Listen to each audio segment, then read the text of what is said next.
Одинокий исследователь мчится. Ғарыштың шексіз үнсіздігінде жалғыз саяхатшы қасқағым сәтте кеңістікті тіліп өтіп барады.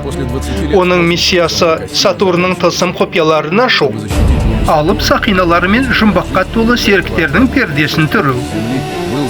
Жат планетаның орбитасында 20 жыл өтті.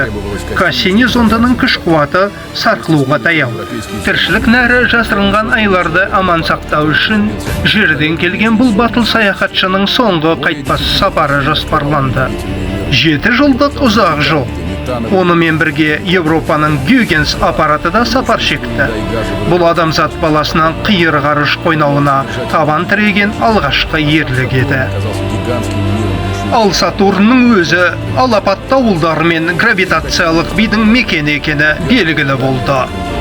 Енді Кассинидің алдында ең қауіпті тапсырма тұр.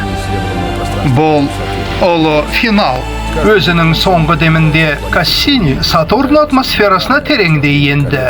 Жат планетаның аспанында жанып бара жатып, ол соңғы сәтке дейін бізге сыбырлап тұрғанда еді.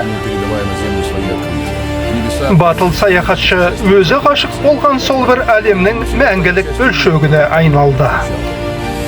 Адамзат тарихындағы ең ұлы сапар осылайша ғарыштың жұмбақ тұңғиығында мәңгіге сіңіп кетті.